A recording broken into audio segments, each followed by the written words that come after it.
Ooh.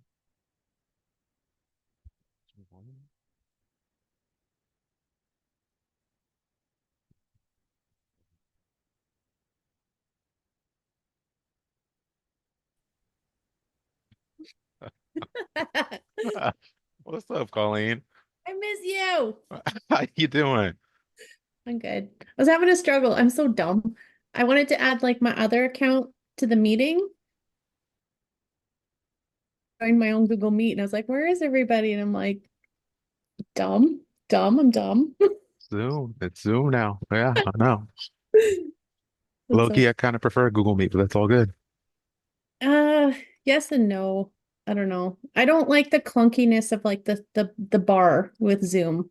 Like sharing your screen and stuff. I don't like how that works. Now it blocks like 20% of the screen. Yeah. Yeah. Yeah. Yeah. I It's know. annoying. I know. It's annoying. How goes it? How's business going? Good. Yeah, I'm starting my like outreach to my kind of warmish list today. I had to do my VSLs. Ugh, hate doing, Really? hate doing VSLs. Oh, I did find a really good. No, actually, no, that was a webinar creator. That wasn't a VSL. Two completely different things. Yeah. Yeah. I got you. Because it's the balance between like doing it authentically and then following someone else's format, right? True. Yeah, True. But rad. Let's go. I'm How, excited. how to see you here? Yeah, it's good. I know. And I sent someone else here. I have another student, Simon. He's probably going to be joining at some point. He's not going to continue with his cleaning business. He's looking at like buying possibly another business within like the healthcare industry Hmm. because that's what he does. So it's like he's really busy. He does organ harvesting. It sounds gross.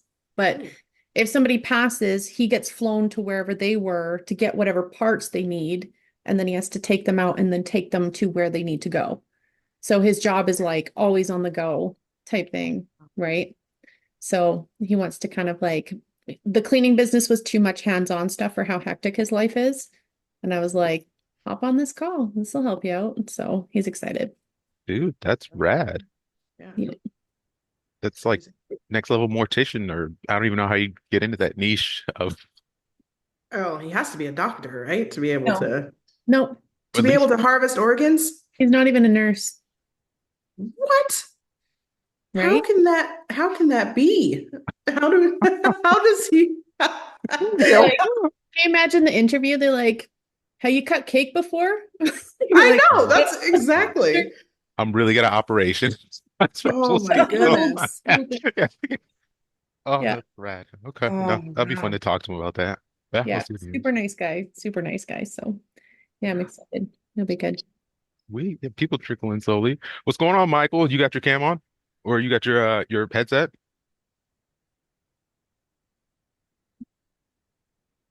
Take that as a no. Well, all good. Yeah. Hold Oh, on. Yeah, no, I'm sorry. I'm getting ready to leave. I gotta go pick up my girls from school here in a little bit. So yeah, that's why. No worries, no worries. Nice, man. Hey, just curious for you guys, when the email came across, did it require a password to sign in this week?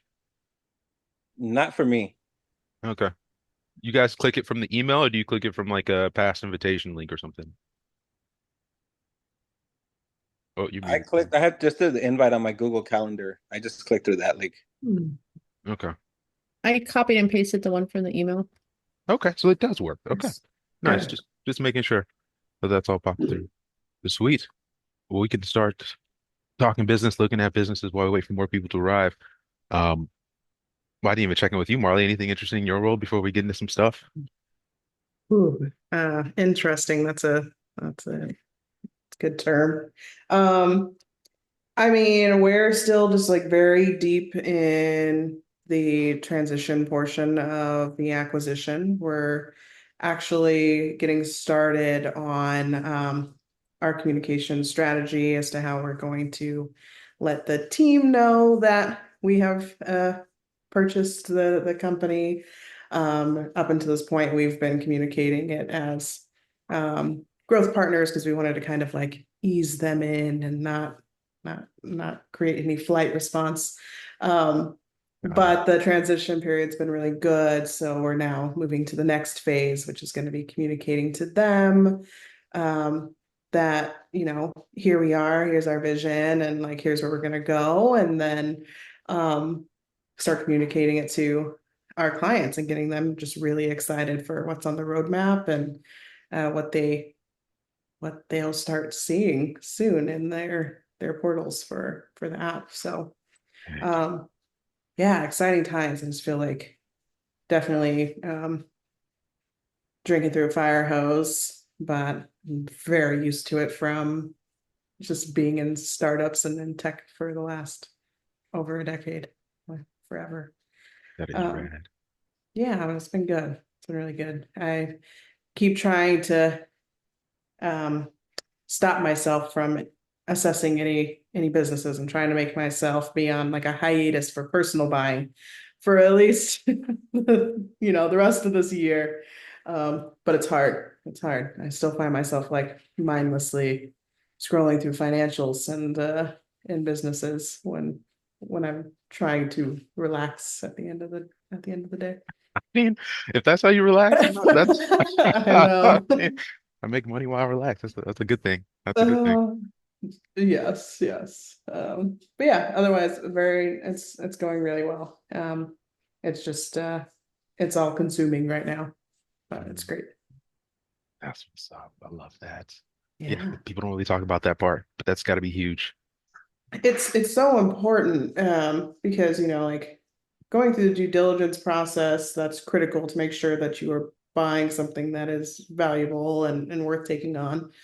But from the moment you actually purchase and take over, the truly most important stage and phase is that transition period, right? Because you're not building a company from scratch anymore. You are walking into a business that is already operating in some form or fashion, and it's critical for you to be able to come in, stabilize the team, ensure that they feel, heard, understood, respected for what they've built, Hmm. get them excited for what's next, and then, go from there. If you just come in with like, guns blazing and start changing stuff right out the gate and not communicating effectively, you could end up just ruining your full, um, you know, investment, which is not the goal. Have you seen that happen in the M&A world, mergers and acquisition world? uh, yes, I Okay. have. I have seen that happen, especially when it comes to mergers. So multiple businesses or even just two businesses joining together um, and becoming something new, that stabilization period is probably even more important because you have different cultures coming together, jockeying for position to figure out who is in the position of power and whose, overall structure is going to be the foundational one and whose isn't. And, when it's approached that way, more times than not, if it doesn't fail, you have a lot of um, turnover and just unnecessary thrashing in the system, I guess. And it takes a long time for you to get to a place where you're growing and the whole reason for doing that merger in the first place. Like, what's the point? The point was to either bring together two different teams that are really good at whatever they're doing and become something greater. Um, or yeah, I mean that's the reason why to do it. So Yeah. but yeah, I have seen it go terribly wrong. I've also seen it go terribly well. Not terribly well, just really, really well. Yeah. But it all comes down to like your overall approach as to again like communications to the team, making sure that everyone feels like they're on even footing and everything that they do and their skill set and what they bring to the table really truly matters. And that, comes kind of from the top. If that's important to you, it'll show through in Feel your it. yeah, in your transition period. Feel it. Yeah. Straight nuggets. I love that. Dude, that's perfect. I love it. There's so much good stuff there. Well, let's check in real quick. What's going on, Geraldine? Oh, we got you muted.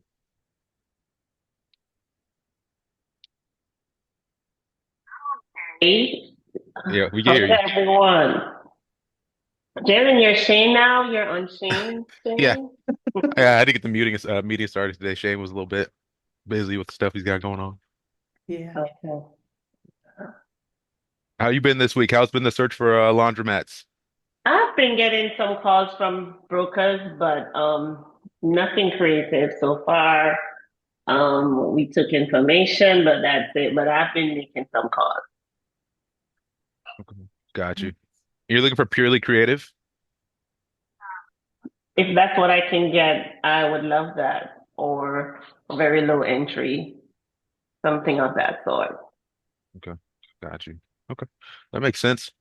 Yeah. Okay. That's what's up. We'll keep us updated on that. We'll I will. keep Yeah. looking for it. So we got a few different things to look at today. Um, I was looking at HVAC companies around Portland. If you guys don't know, I'm always looking for something construction service based in town. Um, because my brother's an HVAC foreman, so I'm always and I used to be an electrician, so I'm always looking for something that I could take over and know what I'm actually doing. Um, but I they sent me one today. They sent me one last week, and I can show you guys what the page looked like. So when you're looking for businesses, there'll be what the biz buy sell says, or wherever you get the um, business from, which you guys can see the screen here. We got this one from LoopNet. And then there's what's actually in the financials, which usually, sadly, doesn't always align, even though the claims that they make are bold. Sometimes they're just not true. And that's important to see so you guys can kind of see what's going on. But this one drew my attention. Clackamas County is out here near me. They're asking 1.5 million, but the cash flow they were claiming was at 520. So I was like, oh, that's a 3x multiple, but that's really good cash flow for a smaller business. Yeah, Um, absolutely. Smaller because they're only doing 4.6 million total.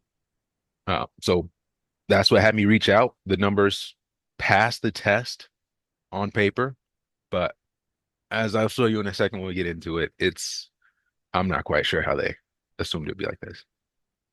A few things to look out though on these landing pages would be like the support and training section.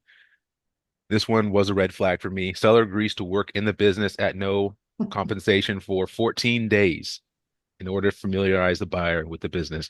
You guys just heard Marley's spiel on mergers and acquisitions. I mean, It's not long dude, enough. 14 days is nowhere close to long enough.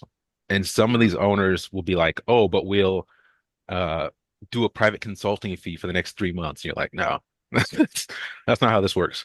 So, Absolutely not. Yeah, for just to kind of riff off of that, the business that we just purchased, the seller flew out from Dubai for 2 weeks, and that was just his in-person time was the 14 days.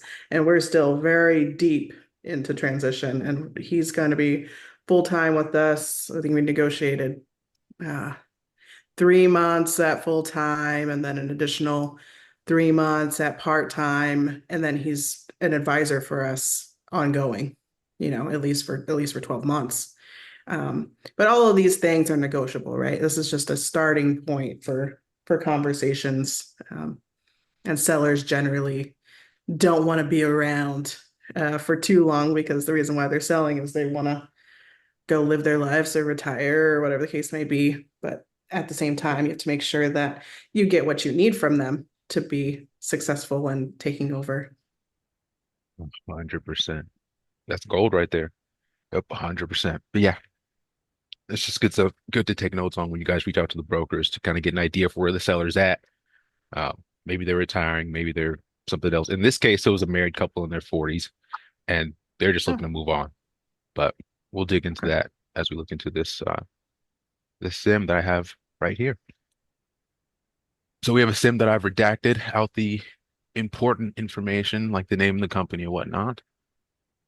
Uh, this, when you guys get your sims, this is what they'll look like. They'll typically, as long as the broker's doing their job, um, It won't be like a napkin sketch. It will be something that's broken down nicely in like a PDF and have sections and be kind of pretty. And that's a good indicator that you're not just looking at fluff. All right. So we get the business overview, 1.5, but they're asking for 1.5 down. So that tells you right there, there's probably not a lot of space for creative. You're probably sure going to have to get an SBA loan, and that's fine. And those just come with 10% down. So you would have to have 150,000 in cash to approach something like this or have investors or something like that. All right. So getting into the highlights, HVAC, commercial, refrigeration, mechanical, 20-year track record. So it passes our 5-year test. And we're looking for at least 5 years so that we know that they are stable. With HVAC businesses, this one requires a contractor's license. In Portland, that is required. Licensing for HVAC, licensing for electrical, stuff like that. Other places, not so much. So just know that for wherever you guys are looking, or whatever states you're looking in for, if you're doing trades work. Reason for sale. Owners have built the company to a level they would like and are ready to move on to the next adventure. You could take that a few different ways, right? Have they capped out in their potential? Are they kind of at their wits' end? I would almost favor retirees. Like Marley, do you have a favor when it comes to owners? Um, hmm. I mean, with businesses and with real estate, it's like the distressed owner in general. But my preference of the distressed folks are definitely ones that want to retire and just be done with it. Because generally, if they are profitable and have been doing well, more often than not, we can easily come in and just add technology and bring about a lot of efficiency and time loss in that way, or add marketing. A lot of the times, these businesses that have been around for 20 plus years have built their reputation from the ground up by word of mouth, which is phenomenal in my opinion. Mhm. So it just provides so much opportunity and potential to just grow out other marketing channels for the businesses. And of course, this is just like a sweeping generalization, which I don't Yeah, like to make, but um, you got to take it case by case. But I'd say that that one tends to be a good option. 100%. I love that. And yeah, when we're looking at Sims, guys, even though Sims are like one step above looking at the landing page of a website like LoopNet, whatnot, um, you kind of have to make some generalizations because they help you come up with good questions to ask the brokers. Because if you just kind of let it be, brokers are naturally salesmen. They're going to tell you the best parts of it. They're not going to just give you the dirt unless you kind of ask. So Yes, that's how absolutely. I got a little bit of dirt on this one. Okay, so marketing methods. The addition of a salesperson would increase sales. Currently, there's no need for marketing as the sellers are not trying to expand. Huge question there as to why someone who owns a business wouldn't want to make more money. Yes. And that doesn't tell us what their current marketing methods are. Yeah. So has it been word of mouth? That's likely what it is. Right. Right. All right. So let's take a look here. Facilities. There's a standalone commercial property office, 2,400 square feet, 3,200 square feet. It's being rented for $6,300 a month. So just know that's going to be in there. Um, Current ownership, they've owned it for 11 out of the last 20 years, which is nice. So that's cool. They have good experience here. Owner function. This one's important, whether you're going to be owner operator or owner investor. Here, the owner oversees the operations of the business, but they do not work in the field. So sweet. It's not going to be a small place where the guy got his license, started out, and just brought people on. He's still working. You have a chance, at least, of being owner investor if that's your goal. And then the owner non-compete, because we already talked about the transition period. The owner non-compete says that they'll non-compete for 2 years within a 20-mile radius of the business. That's not big enough. That's right. Those are huge red flag. Like 21 miles, they're gonna open up a new shop tomorrow, and then just you're Mm, like, I don't like that. yeah. So read the non-competes, guys. I don't. Has that in your experience, has that ever happened, Marley? Someone shuts down and they go open up next door? No, because when you do your negotiations, and especially if you have a legal team jumping in there, this wouldn't fly. Like this is again, it's just a starting point for conversation. Yeah. You want to make sure that you don't come towards them and with a unrealistic expectation. Like, I don't want you to work in HVAC for 10 years and it can't be anywhere in the US. That's not going to fly. Yeah. Even if they sign it, even if they sign it, that's going to get thrown out by a judge if the time came. Yeah. Um, but you will get to a place that's more reasonable. As and it sounds like, or again, I'm just assuming because I didn't have a conversation with the sellers or the broker, but it sounds like this is not a space that they're interested in continuing in Right. anyway.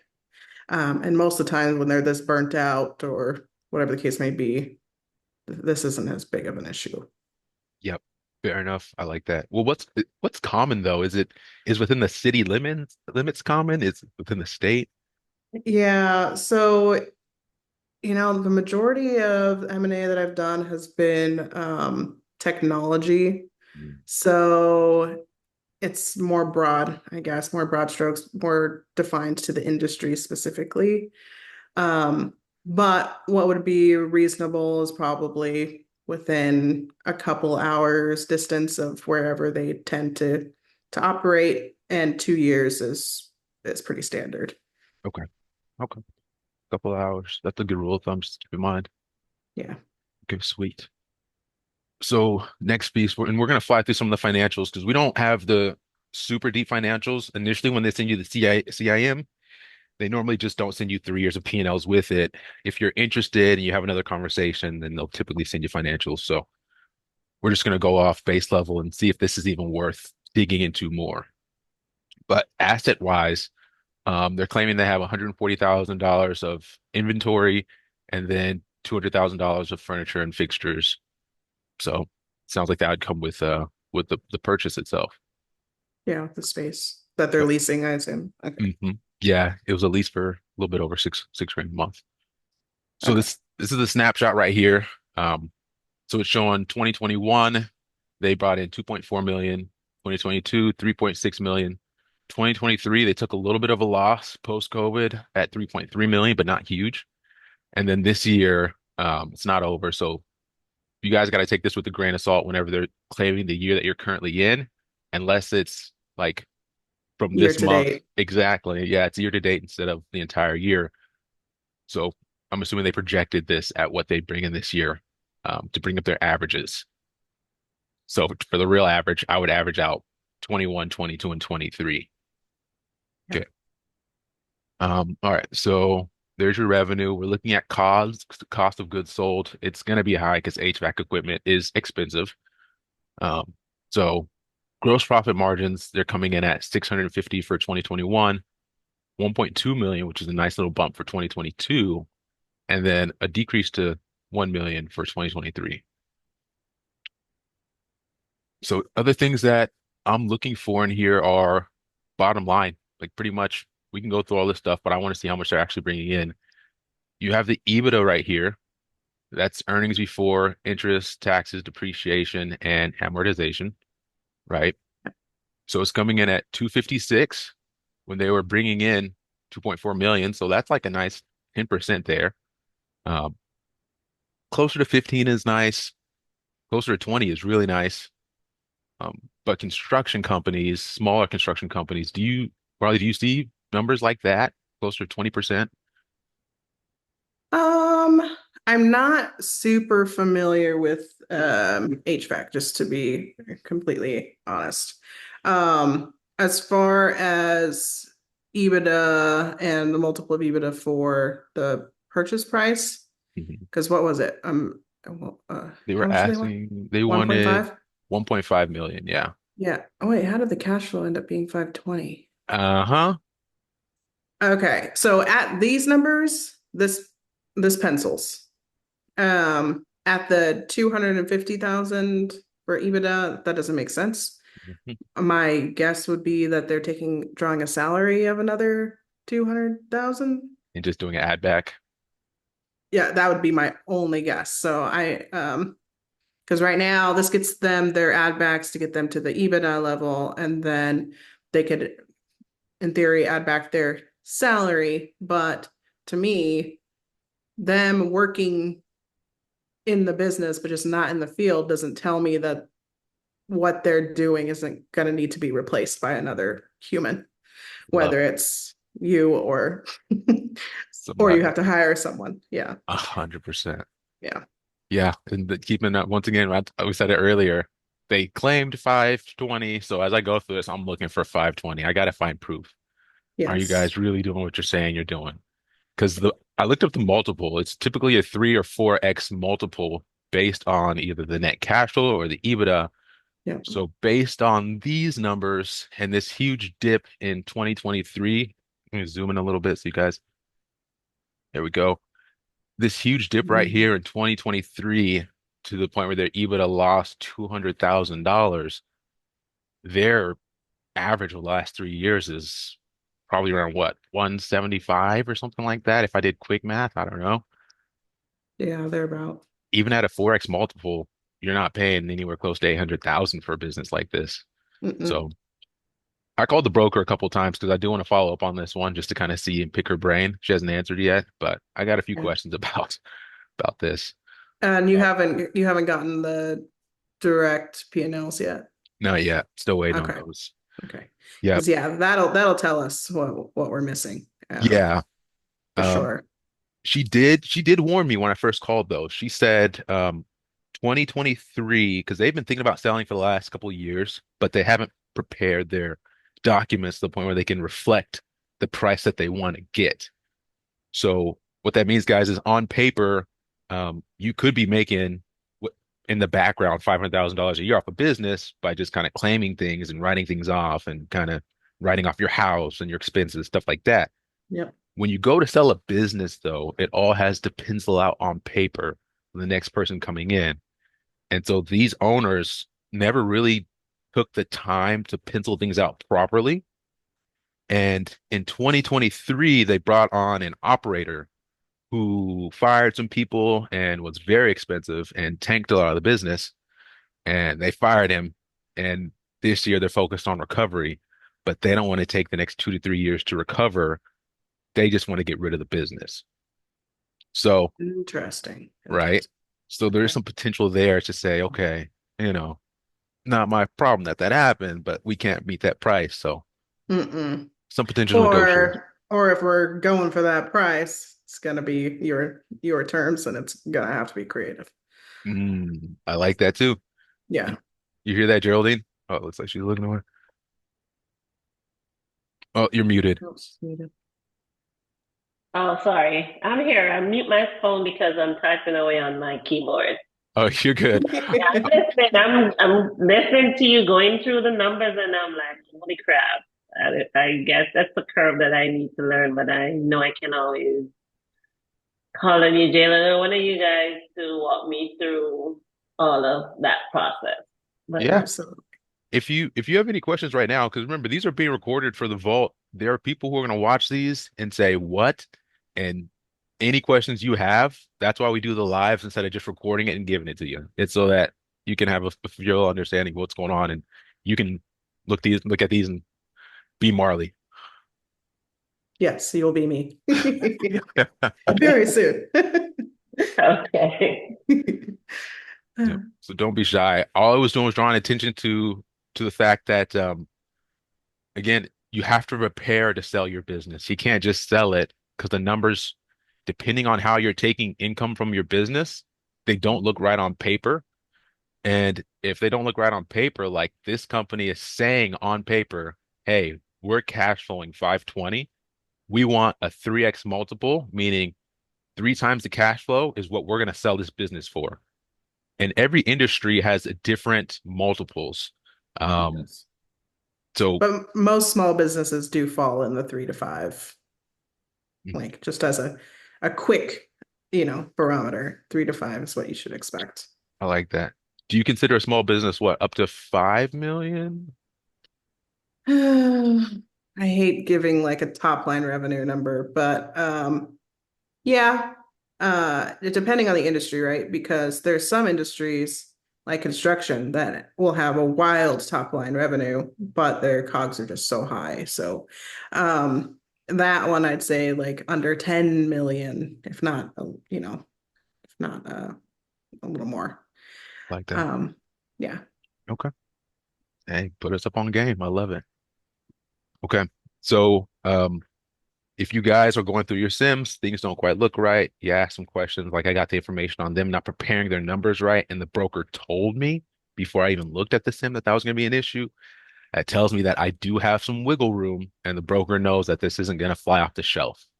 It's going to take some Sweet. negotiations. So if you're looking for creative Geraldine, that's a space like Marley pointed out where you might be able to pitch something. Hey, this doesn't pencil out. If you want your price, I can meet your price, but you have to give me terms on how we make these payments. And that could allow you to get into and do rev share or something that will benefit you where you can get in very low to none at all and go from Sweet. there. Yeah.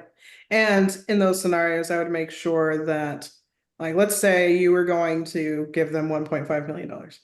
Even with your terms, I would say, based off of the cash flow of 250,000, which I feel is more relevant, Mhm. um, we will build or base our payment schedule off of 1 million. And then you will have a $500,000 earn out over the next 1, 2 years based off of milestones. Um, so that they're in it with you to ensure that you're successful at the takeover, right? Because they shouldn't get to profit off of potential or Mhm. anything of that matter, or the fact that their numbers look like, not beautiful. Yeah. Um, just because they would like to, right? Like, how are they going to add value so that they can get more value out of the business over time? Yeah. I'll say that one more time a different way too, because I love that. If they're asking for 1.5, you could say, hey, Mhm. we're going to base our terms off of this million. And for you to get that last 500,000, let's say we're going to have a goal of reaching, I'm going to make a hypothetical of getting the business to $10 million dollars instead of only doing, well, that's probably too high. Let's see, they're doing Yeah, it's got to be 4.6. reasonable. So let's say $6 million dollars in the next 2 years or something like that. And you can give them that 500,000 almost like you're giving it to them in little bits as they reach milestones to be in it with you to make sure they're not just saying, hey, see you later, good luck. Yeah. Okay.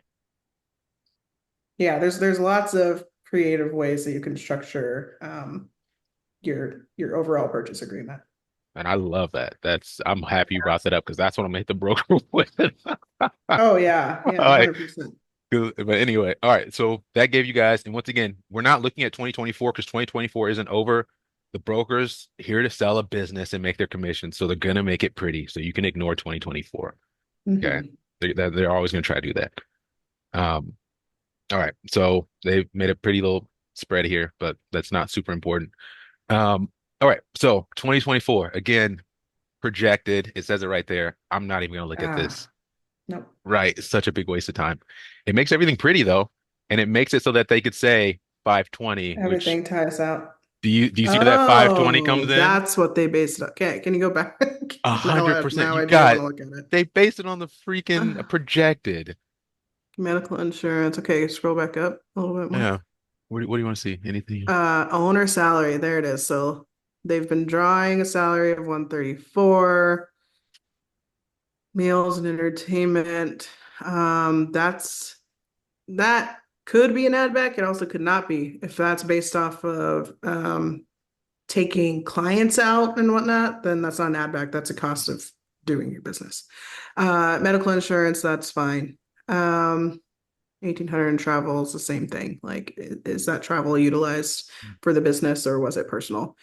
Yeah. Okay, so just shy of 170 grand they're paying themselves out or running expenses through the business. And then their net income they're expecting to be 352. Okay. Mm. Did they provide like the same breakout for 2023 year? They did. I'm just Oh, yep, it's all okay, here. awesome. I'm gonna Okay, say a couple perfect. things. Number Okay. one, when I look at this, yeah, I'm like, okay, if they're saying their net's 352, and that's the true net, regardless of add backs. Let me go into add backs real quick. Add backs are saying, hey, what's not essential to this business that you're spending that if I come in, I could just imagine it was never there, right? Does that make sense? It's not a requirement to run the day to day of the business. It's not required to bring revenue into the business. Yeah, Yep, what's not required. So they're saying, hey, my salary is not required. I don't have to pay myself out of the business and count it as a cog or an expense. Um, but regardless, if you're operating the business, depending on what they're doing, whether they're doing taxes, whether they're doing marketing, whether they're shaking hands and taking guys out to dinner, that 134K could either be used to hire somebody to take over their spot, or it depends. So just keep yeah, that in mind when you're looking at these numbers. And then the second thing I'm looking at is like, okay, 350 and you're claiming to do 4.6, that's like under 7% profit margins, under 7 yeah, or 8%. And that sounds really, really freaking low, um, yeah. even for Not ideal. construction, right? Yeah. So again, that's another, and this is their projected. This is what they're putting up as their strong suit, right?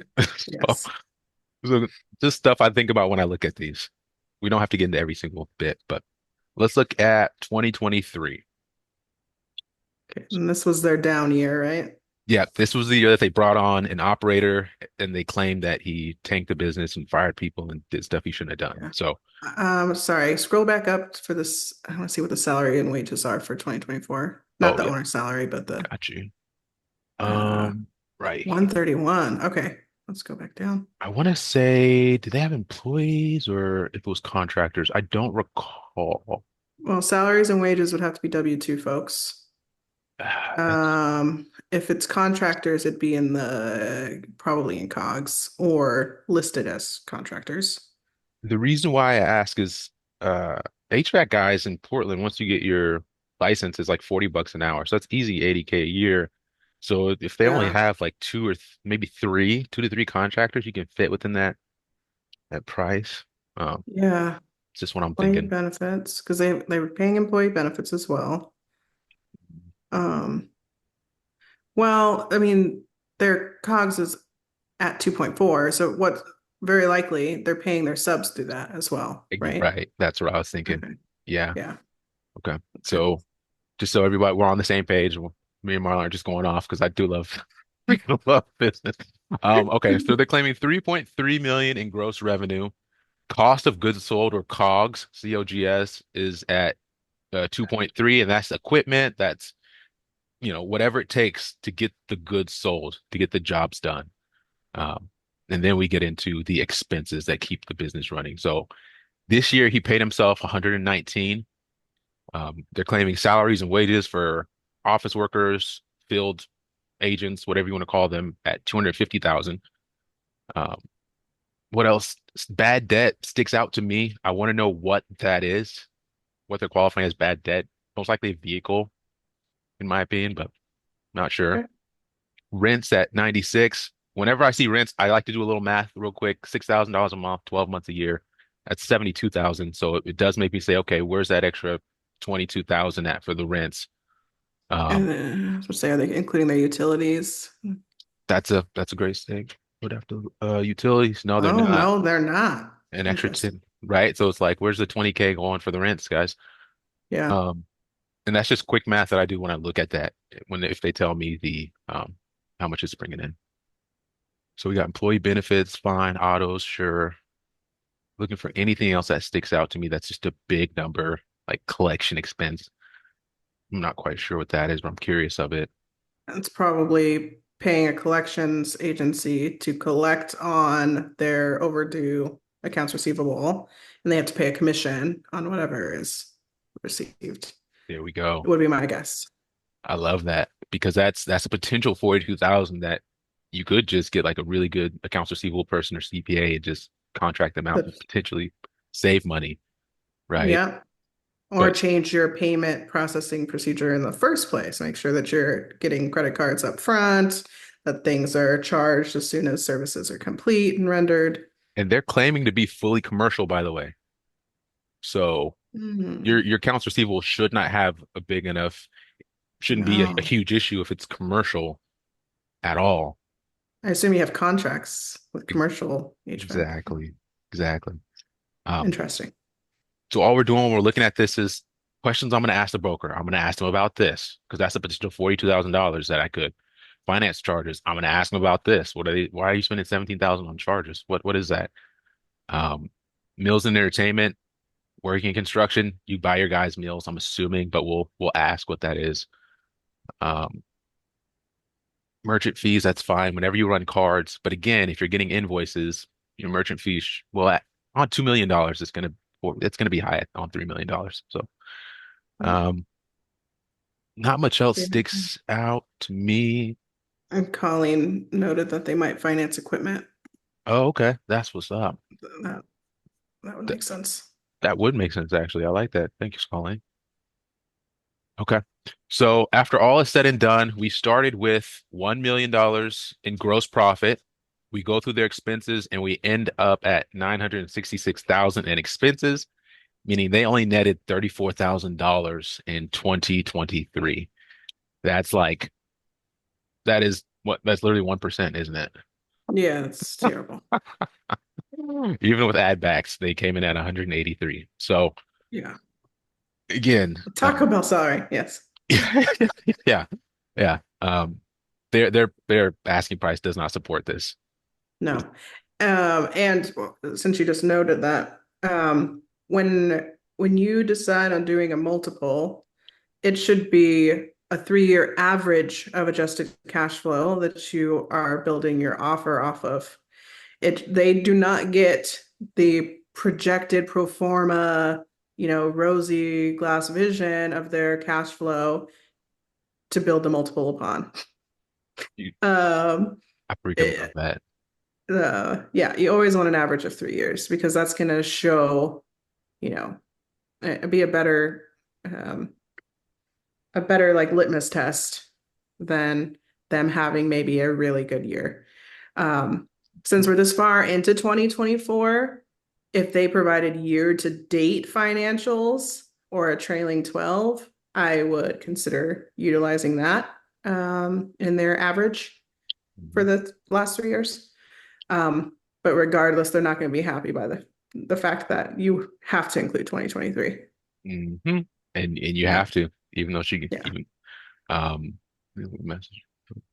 Yeah, Okay. I'm sure the broker's like, just ignore 2023. Nothing to That's a see there. that's a Taco Bell salary. Yeah, yeah, yeah. That's a Taco Bell salary on a $3 million risk that you're taking on. Yes. Um, let's do the average real quick. We don't have to go through line by line on 2022 or 2021. We could take a quick peek because we know they did better. They did 3.6 rev, 1.2 gross. So they paid themselves less that year, which is kind of interesting. Salaries and wages were also higher, which is interesting. Um, but they're claiming the total expenses in 2022 was a little bit over a million, 276 on gross, which is still under 10% profit margins. Mhm. Their ad backs were huge. They did a lot of travel in Travel. 20. Wow, no, COVID wasn't huge. Yeah, Depreciation was appreciation's normal. Yeah, that's okay. fine. 6. Okay. So Um, but travel, again, is that travel to bring revenue into the business, or did they decide to go to Hawaii as a family and go to an HVAC convention and use it as an expense in the business or something like that? If that's the case, then yes, of course, that's a yeah, reasonable add. yeah, which of course they always do, right? Yes. I go so many places for my cleaning business you wouldn't believe. But I'm also not going to sell it. There you go. There you go. um, okay. So quick look at 2021 before we add it together and divide it by three. And the purpose of that, again, we want the average of actual adjusted cash flow. We're going to add all 3 years together, divide them by three to give us the average, and then do a 3 or 4x multiple. to get what the true asking price should be for a company like this. Okay. So quick look at 2021, 2.4 mil on the revenue, 600,000 in gross profit. Owner only paid themselves 80K. So keep that in mind. Taxing and licensing hit them really hard this year. Hmm. But rent was cheaper, so But they yeah, had no salaries and wages. So were they fully contractors? right? Yeah, that's a great question. Yeah. I don't know what that percentage is. Probably like 70% on COGS versus Or at that time, maybe the owner was also doing the licensed work. Mhm. I That don't is know. that's a good question. Like who holds the licenses today? Yep. Yeah, because they're claiming you're gonna need it. So yeah, I would assume the owner. Yeah. Um, but without digging super deep into all these, just going quickly, we have their total expenses at 539, their net income at 114. They're adding back 150, so that's the salary, the interest, the depreciation, the meals, and the travel, and they're at 265, 136 for 2021. So let me add that real quick. 265, 136 equals 942. Divide that by three. So their average is at 314,000 adjusted cash flow. Yeah. So at a 3x multiple, 942,000 would be as high as I would go on. Even on an LOI, Marley. Again, it's really just gonna depend on the when you see the actual exports and financials. Yeah. I would probably, I don't know, I'm kind of, I, it depends on how you feel the broker is going to respond.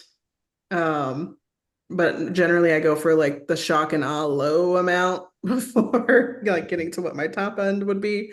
But I have also worked with brokers that are just like very reasonable and understand what the true value is, and then I would go in much closer to where I actually want to land. So that's more like psychology based upon the rapport you build with them. I Um, like that. but this is kind of what, when I was just pulling numbers out of the sky about the terms option, right? Offering them $1 million for the purchase and an earnout of some kind, as long as you get to pay them creatively over 5+ years, Mhm. that might make that purchase price worth it. Now, with that purchase price that you just came up with the multiple, that's us giving them every benefit of the doubt on the ad backs. Yeah. That is not that's us thinking that they spent less than a couple of hours a week in the business. Like they literally are hands off. Um, Mhm. um, so that would probably be your top end offer. It's that Interesting. 942. Let me decipher that a little bit. So this is assuming, so depending on what roles they have in their business right now to keep it running, operating, the $80,000 ad back, the what is this? The $96,000 salary they're paying themselves, the 119, of course, might have to be replaced. So are you saying then you would not consider that potentially, right? Potentially wouldn't consider that an ad back if it needs to be replaced. So let's say, for instance, they pay themselves, you have to pay someone 80 grand a year to come in. So then subtract 80, 80, 80, 240, and that might be closer to the price. Exactly. So what I've done, I think as an example I've offered previously, I think we had a seller who was paying himself and his wife about $500,000 a year, Mhm. right? So they went to do an ad back. Understandable. I can replace that person for less than $500,000. Originally, he tried to, I think he did an ad back of 400. Um, so basically a credit of 100 grand, saying that like the work that I do in the business, you can replace with $100,000 worker. So of course, once we kind of dug in and saw exactly what he was doing. He was doing all of the sales and marketing for the business. Multiple relationships were reliant upon him. It's like, okay, you are truly the CEO of this business and have been like a one-man band as far as bringing the revenue into the business. So a more reasonable add back or credit would be $250,000 because I might have to replace you with one or two or three people. I might have to bring in a small like sales team that does commission and then have a CEO, that we bring in at 180, like whatever the case may be. So again, it's just starting points for conversation. Mhm. But when I am considering like the contours of how much money I'm willing to spend, this is just kind of how I start my like brackets, right? Before I even start thinking about how much is it going to cost me to uh, put debt service on this. If I'm going the SBA route, what is it going to cost me? How much can I offer them versus if they're willing to hold a note for 5 years, Mhm. right? So there's all of these different aspects are levers that we can twist, turn, and dial to get somewhere where the seller is happy, we're happy, and everyone gets what they want. Let's go. I love that. There was some nuggets in there, Marley. There's Yeah. some nuggets in there. Yeah, again, just to reiterate, they're paying themselves out of the business as an expense. We don't know what they do. What they're doing could be crucial, which means we might have to hire somebody to do it. For them to claim that it's an add back and add it to the cash flow means they're saying, hey, this isn't super necessary. You can just take that as cash flow if I leave. That's not always going to be true. So we reduced what we might pay someone to take their spot, and it took us from 942,000 top end purchase price down to 702 top end purchase price. And that's huge. Yep. That's huge. And it gives us more space for negotiation. Okay. Agreed. I love it. Okay. That's a breakdown of the little HVAC company out here in Portland by me. I'm excited to hit up this broker now, by the way. Yeah. This one has a lot of potential. You It just really need to get a better understanding of some of these numbers. it does. It really does. And I Yeah. love a good construction company. But Yeah. yeah, anybody have any questions over the stuff we went over today? I know it's 24 after. We can open up some space for some Q&A or anything anybody saw. You guys want to gain more understanding of some of the stuff we just went over. What's up, Dondre? Good to see you, man. Dondre is one of my real estate partners out in Chicago. Good to see that Oh, dude. awesome. Um, yeah. Anyway, floor is open. Everybody feels good about it? How much do we like brokers? Good brokers? I Oh, mean, and I'm trying. you should love the ones that you build relationships with, right? Because they're bringing you the gold, the opportunities. I'm being rude and not showing my ugly face, so I'll turn off the camera. Yeah, no kidding. I'm working with a couple of brokers to kind of turn the tables on them. That instead of them bringing me deal, well, instead of me reaching out to them looking for deals, they're bringing me deals based upon my buy box. That's the way to You know, do it. Yes. yeah, I'm learning. I'm learning. There we Um, go. that way, and on top of that, I'm trying to build out a CRM so that they can just submit it through my website instead of calling me. And I'm making the Ah, CRM. Perfect. Well, yeah, I'm don't yet. It's not built yet. And that's what I'm telling these brokers because eventually, I'm pretty sure you guys have experienced this that when you reach out to a broker about a certain deal, then they start flooding you with like, "Hey, you might be interested in this and this and this." I'm Yeah. like, I'm not interested in any of that. I'm not, you know what I mean? So, if anything, I'm working with these brokers and meeting them locally here in Tampa where I'm at. That way, I'm telling them, Awesome. look, here's my QR code, scan it, takes you to my website. And there's some fields that are, you guys have seen it where they're like mandatory, you can't move on. mhm. Yep. So if they don't fill out, like, for example, how many employees do they have? How many years of business has this company been in business and so on? Then I don't want to waste your time, and subsequently don't waste mine. I love it. So Good stuff. yeah, that's what I'm working on. It's getting there. Dude, keep Yeah. us posted on that. Are you guys back at home? Yeah, we are. Yeah, actually, Let's we're go. back home finally. We got power back, and we're still boarded up. I don't know if you can see. This is my office, but Yeah. Wow. Jeez. Oh, man. see that? Let's go. Oh my goodness. Yep, still plywood. So I'm waiting. We're waiting for the insurance adjuster to come over here and take a look at our damage. And then once it's all settled and done, then I'm going to start taking it all down. And, just a side note for you guys, if you ever experience a disaster of some sort, which I wish that upon nobody, Yeah. don't clean up. Don't clean up. Um, Don't. Yeah, we've been through plenty of hurricanes, and me and my wife Maggie and what you call it, we went through Hurricane Andrew. And the first thing you want to do is clean up and try to get back to normal, right? Yeah. But when the insurance guy comes over, they're like, "Oh, everything looks okay." Like you have no idea what we've been through, like to clean things up and kind of get, you know what I mean? Yeah. yeah. We've learned, leave it alone. It looks like crap. Our neighbors are like, "We already done cleaning. Good for you." Yeah. Yeah. Smart So man. when the insurance adjuster shows up, or even FEMA, they see that your yard looks awful. There's branches everywhere. You guys should see my yard. My yard looks atrocious, is putting it mildly. And that way they'll take a look at it and they're like, okay, this is awful. Let's see what kind of check we can write you. I'm like, Yes. And hopefully move quicker, right? Because yes, yes. absolutely.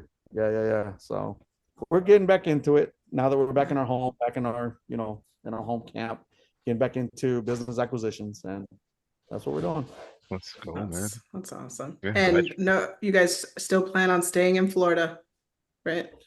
Yeah, actually we do. I mean, as much as Good. it's crazy, Yeah. in the news right now, it's still, I mean, from a business standpoint, okay, Yeah. what you would call it, our governor Ron DeSantis is making it so much better for businesses right now, with a lot of tax exempts, with a lot of grants, and with a lot of loans that you can defer for. Like, Yeah. for example, right now we don't have a brick and mortar business. Mhm. We have a online business right now with products and product development, and I'm looking for, if you guys remember from last time, I'm looking for construction/home services businesses, right? Mhm. Yeah. Now, eventually, my hope is that a couple of folks that I'm talking to get a brick and mortar, like an electrician right now. I'm looking for an electrician company. That's going to be a brick and mortar. And our governor right now is that if you guys need a loan, businesses, you can get a loan, and then you can defer the payment for up to 3 years to get back on your feet. Ooh, So, nice. and the loans are pretty decent. I looked at them really briefly, but some of them go up to like $150,000. You know what I mean? Just to get you That's great. back on your feet, and just depend on your situation. If you gotta have FEMA come out there. FEMA will work with the state, and FEMA will validate how bad was your impact, Got it. and that's what the state uses to validate. Okay, maybe we can defer your payments to the loan. How much runway you need. Exactly. Yeah, Yeah. exactly. So, if you need that money, use it, make payroll, whatever the case may be. But Yeah. then you pay it back within let's say it's 3 years max. It's just like cash. No interest. Oh, that's Rad, phenomenal. right? Yeah, Well, and I only asked why, or if you were going to leave Florida or not, because I have been working so hard to get my husband on board with moving to Florida. We were originally, when we moved to Texas, it was between Texas and Florida, and I lost. Yeah. But it's been oppressively hot here, and there's no beach, which is like my happy place. And then as soon as he was like, okay, fine, like let's do it, then the hurricanes came through. I Oh, was like, but you knew that this was something that happened. Please. But well, that's the thing though. I'd rather go through a hurricane or prep for a hurricane, because I feel like I'm a fairly responsible person, yeah, right? yeah, Than a blizzard or an earthquake or tornadoes or anything of that sort, yeah. because tornadoes are instant, blizzards are instant. Earthquakes, I mean, We had you know, ice storms here 2 winters ago, and people in Texas don't know what to do with ice. Like they're just like, Exactly. what is this? There was accidents everywhere, power was out. Yeah. And we had spent the last decade in Seattle and Washington. So we were used to snow and all that stuff. And we're just like, no one knows how to operate here. Like we're stuck. Nothing Yeah. is open. The roads are terrible. And yeah, and then the summers are just disgusting. So I can't do the cold. I can't do the snow. Can't. I can't. uh, I see, that's can't. what he's Florida, I like, love it.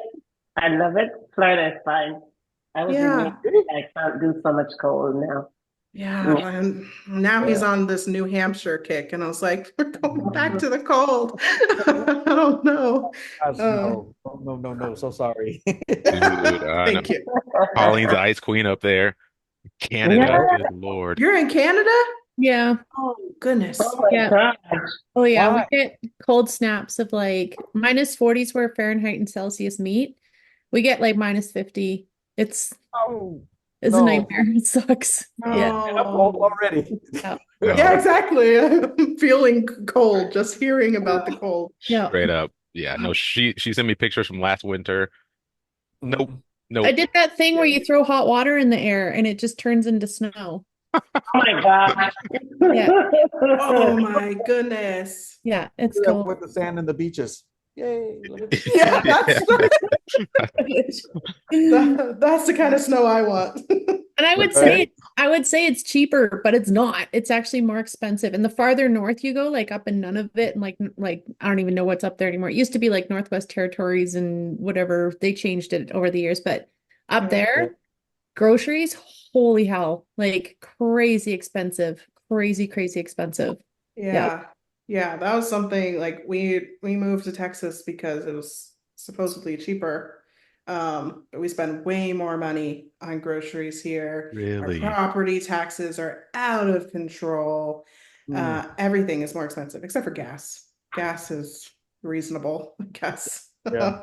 For That's some what reason. people tote, but yeah, I don't understand it. I was like, we have wild hogs that run through our neighborhood and we're surrounded by, cattle ranches, but steak is $1 million a pound. Like it's not computing. Thank you. Heck no. Yeah, no, thank you. That's why I can't get into restaurants. The Riley, you restaurant. gotta find a Oh. farmer. Find a farmer, a local farmer that sells direct. It's way cheaper. Yeah, so I'm gonna do the like half hanging weight or something Yep. like that. Yeah. But it's Wonderful. still per pound is about like what we were spending at the grocery in Washington. Granted, this is like organic and grass fed and all of that. Those Yeah. people. Oh yeah, like Oh. You cut out. Did I I guess she's frozen. I guess it's cold. You're looking at freeze. Cut my Wi-Fi out. But, dude, that's so. I didn't even say that. Last week, I bought a eighth cow last week. You did? Yeah, 42 pounds of meat. Yeah, it was a great Oh. deal. Like $12, Yeah. $12 a Well, pound. It's the way to go. I have 5 kids. I need a half a cow. You- I did. Yes. Oh my gosh. Yes. And my oldest is 14 and almost 6 feet tall. So he can eat a quarter wow. cow by himself. Good You God. need a Sure. Costco membership. I have a Costco membership. It doesn't do anything. I've been looking at Costco lately. I mean, it wasn't always known the way it is right now as far as like organic food. You know what I mean? Oh, yeah, Because yeah. before, they were always great at bulk, but now they're starting to bring in like grass fed, grass finished, Yeah. meats and stuff like that. You can buy them like huge. Yeah. And if you're comfortable in cutting up your own meat, I mean, I'm looking at some of their their packaged loins. But that's Yeah. where the ribeyes come from. That's where you know what I mean? That's what I do every Christmas when they go on sale. Right? I buy a ton of them and cut them up myself. I'm like, there's our steak for however Yeah. long it lasts. Yeah, not long. You guys have meat cutters to do those? How do you cut it? Yeah. Yeah, just with a meat knife. You just go between each rib and then you have a giant, ribeye steak. Okay, I don't Now there's take a that. trick that you could do that I do with like large packets like that. Yeah. I stick a thermometer. I haven't done this in a while because we used to buy the cow or half a cow too. But Yeah. you get the large meat and you just grab like a regular thermometer. You plunge it into the meat, right? And then you stick it inside your freezer.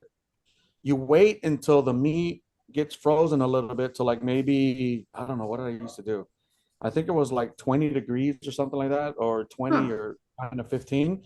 And what that does is it really firms up the meat, it firms up the fat, but it's not frozen yet. So then you take it out and it's easy, super easy to cut it. Shit like Ah, that. Because if you ever notice, like the butchers, for example, I learned this from the butchers, that they always prefer to cut the meat when it's frozen and they should run it through a bandsaw.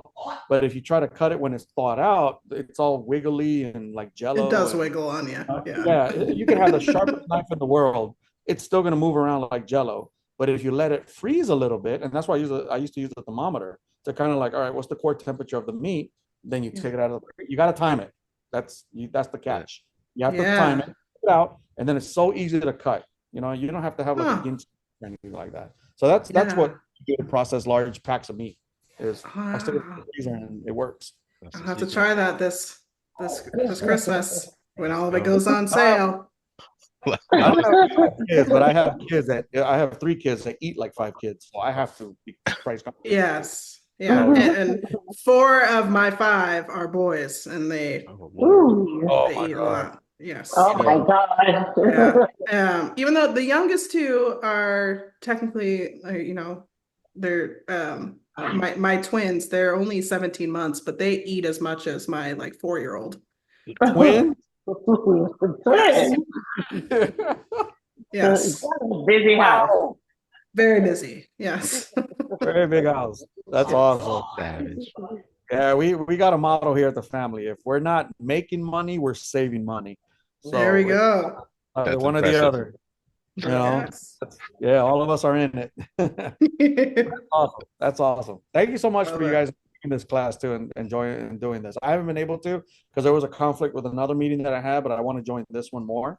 And now that meeting is no longer going on anymore, so you guys will see me more often here. And I want to share. Awesome. I want to share everything that I'm learning and Yeah, learn from. let's do it.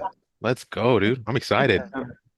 Yeah, I'm that guy that well, for 20 years, I was a network infrastructure engineer. And all that means is that I'm the guy that designs the networks that connect cities, buildings, state to state, things of that sort. So I did that for 20 years, and so I've always had that like that mindset of like, how does that work, or how does that, how do you make it work? You know what I mean? And so that's why mine is construction, and actually that's my son over there. I don't know if you guys can hear him, but finally happy that he's in front of his computer and playing with his friends. Freaking nut. Yep.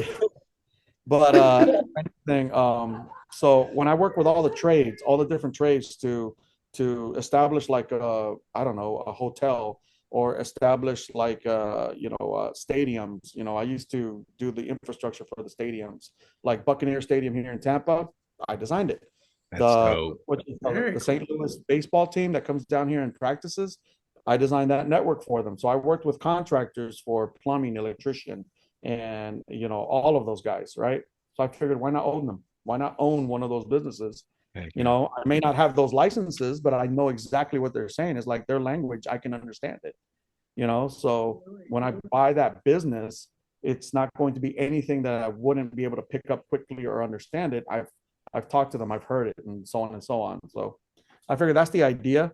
And what we're trying to do is set up a system so that there's a lot of cold outreach that I'm doing. And then I'm also scheduling myself with the Chamber of Commerce. We joined a bunch of Chamber of Commerce. We joined a whole bunch of what you would call it, the counties themselves. And I'm doing warm outreach. Like I'm going to those guys like, how can I help you with your network? I'm a 20-year Nice. infrastructure engineer, blah, blah, blah, blah, blah. But covertly, I'm asking you, how long you been in business? Have you ever thought about retiring? And, they're like, you know what I mean? Yeah, So absolutely. what I've been learning so far is going there to help, going there and provide a value. I'll give you a free estimate. Let me check out your building for free. Maybe I can help you out with your wireless Wi-Fi system, and I'll do it for free. And then I'll go check them out, strike up a conversation, and start seeing if they fit my buy box. That's a You know what I There nugget. you mean? go. That's the way. That's a Robert, nugget. Getting have you? direct to seller is always the best. Yeah. Yeah. It's the best.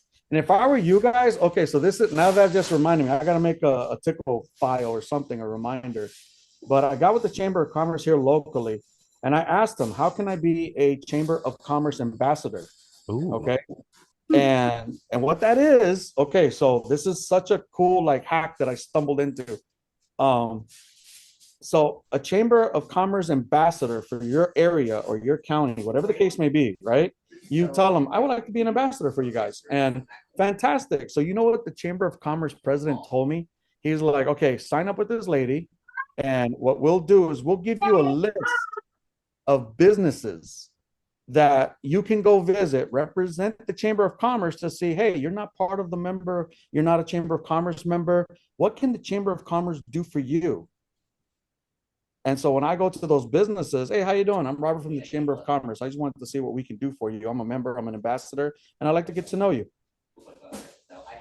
There we go. So you can go in there covertly and then start talking to them. Who's the owner? Who's the owner here? And what's their phone number? Because we can see what us, the Chamber of Commerce, wants to do, help you out and provide you services and I like maybe that. even talk to you about membership. So that's what I'm doing as far as warm handoff. So if anybody wants to run with that one, go. Nice. Yeah. It's gonna be a good get in. Dude, I that's a like that nugget. approach. I do too. Yeah. Dude, thanks for sharing that. Have you ever tried government contracting, Robert? Yeah, absolutely. Yeah. So McDill Air Force Base, I used to be in the Army. I was a veteran. And so in the company, if you guys are familiar with Spectrum, Internet. or I it have used to Spectrum. be, Yeah. okay, so that was me. I was the what you would call it, subject matter expert engineer for the whole company. And I Oh, trained wow. 240 engineers in Spectrum. So Very cool. So if anything, government contracts, yes. Because I'm a veteran, I get veterans preference for certain contracts for certain counties, and I'm going to exercise that, that advantage. And also too, I understand how to put bids in and also how to put in different proposals for those government contracts for whether it be state, county. I worked with the different fire departments. I worked with police departments, setting those guys up so I can talk the talk with, like, say, for example, the mayor and or the what you would call it. I met our Governor Rick Scott. I haven't met Ron DeSantis, but I met Governor Rick Scott, and for a while there, he would call me and be like, "Hey, what can you guys do for this area?" And I'm like, "Yeah, sure, whatever I can do. I want to help. I want to serve," and that eventually gets me in the foot in the door, and started talking to those different government entities. So Very cool. That's gonna be a huge huge Advantage. yeah, that's gonna be a huge advantage. Yeah. We'll have to pick your brain later. Yeah. I know we're Mhm. we're 15 over, so if anybody needs to go based on time, I know my wife is also ready for me to get going. But you guys, Yeah. we designed the group, so jump into the school group. We can keep the conversations going. Drop your buy box in there because some people hit me up already over private message just looking to wholesale because they don't have enough income to start buying businesses yet. So if you haven't thrown your buy box into the group, just get more people's eyes on it. So, and Okay. yeah, put out whatever needs you guys have, and we could just keep it rolling, keep the business buying going. My membership is still pending since No last week. way. Yeah. Who's Jalen. responsible for that group? Who's responsible for that? I just looked at it. I can't believe that. I'm gonna slap that guy on the hand. Or him knocking. Gotcha. Well, it looks like it's been approved magically, but we'll go there. But yeah, guys, we'll jump back in next week with business buying. And let's keep it going. Yeah. Okay. Great. Thanks for Thank you, joining us. guys. See you guys next week. Bye. Everyone. Okay.